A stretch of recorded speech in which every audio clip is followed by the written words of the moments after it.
Synthetic division. That's what we will apply on this question, where a polynomial is given. What do we call this polynomial? Binomial, trinomial, or what? What do you think?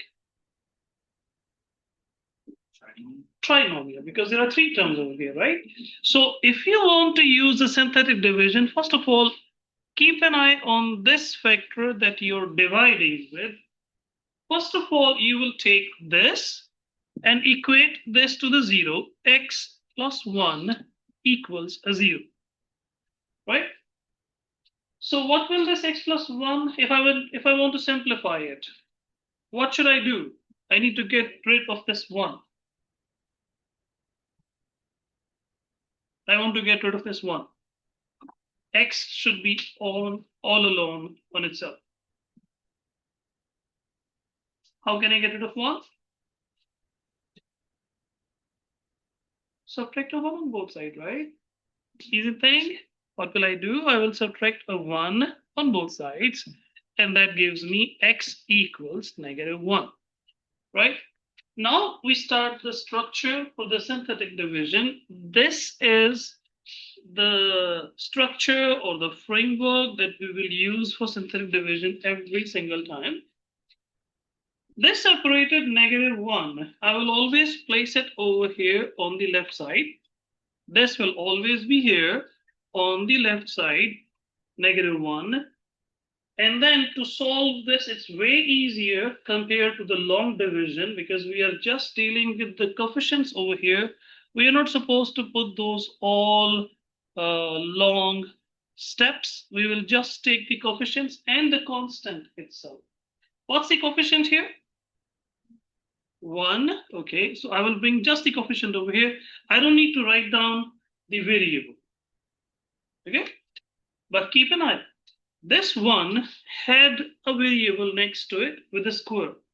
At the end, for the answer, we will reduce the exponent by 1. So what's the next coefficient? 5. Leave a little bit of space over here and write down the 5, like this.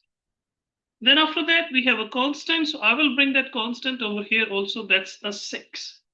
So 3 numbers. Let's select that. Now, as per the process, you will simply drop this 1 down there below this horizontal line. That's a 1. Okay?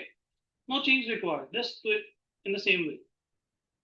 Now, the step requires from us that I will use a purple color for this flow. The -1 will be multiplied with this 1. And then you will place the result of that product over here below the next coefficient. And that will be -1 times 1. What will that give us? -1. Again, -1 times 1 gives us a -1. Now 5 minus 1, operate this, perform the addition or subtraction based on the signs, whatever is it, bring it down. 5 minus 1 is a 4. Now this is the same process that you will keep on repeating. Here, the next thing, what we will do, -1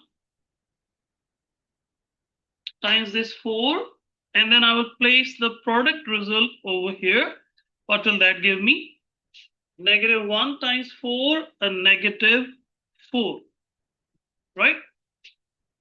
Again, the same thing. We are processing the same thing again and again, and until we will reach the last number, which is a 2, and that's the end of the process. Once this is done, your synthetic division is completed, and you can check it, compare it with the long division also. Even if you will do the long division, keeping this yellow highlighted term inside the long division sign, x plus 1 outside, at the end, you will receive the same remainder, which is a 2. Right? So I can, without using the long division, now write down my answer. But how to get the answer? How many terms do we have here now? A 1 and a 4, right? Here we got this as an exponent, as a coefficient of x square I will reduce this exponent by 1, take this coefficient and write it down as x.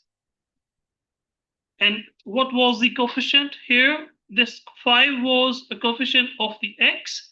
I will reduce this by 1. That means now I have a 0 coefficient here, plus 4. This is my quotient. That's how I will get the quotient from the numbers which were dropped here as 1 and 4. And that gives me the quotient in terms of variable by adding the variables to the expressions, to these coefficients, by reducing one exponent every single time.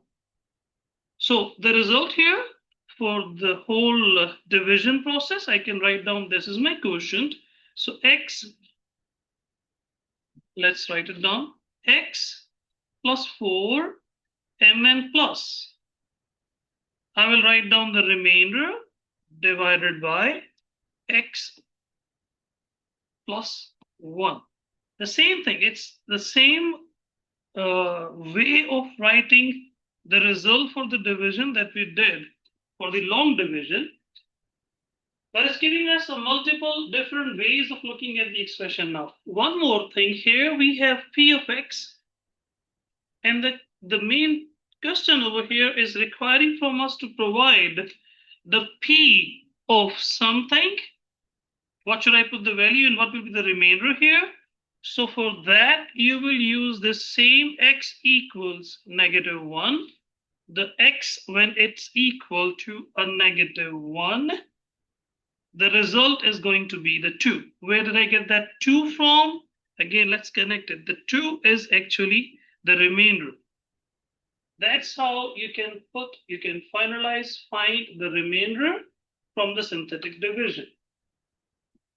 And if the expression, like over here, the x plus 1 is completely dividing the yellow expression or is a factor, your remainder will definitely be a 0. That's how we will determine if this expression, the blue x plus 1, is a factor of the given term or not, the remainder should be 0. This was the synthetic division. Now, let me show you the cross check. How will I do the cross check for this? I will do the cross check for this in terms of Desmos can help me with that.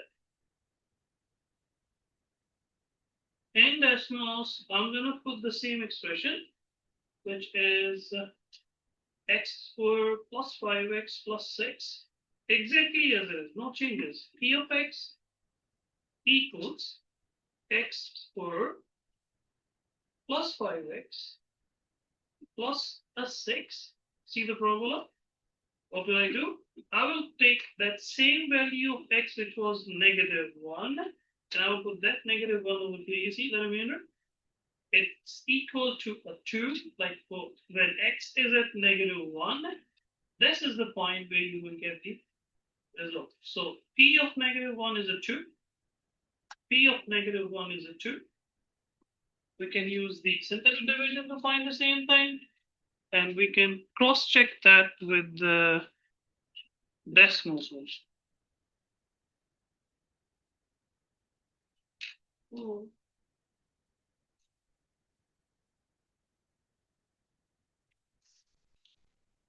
Okay.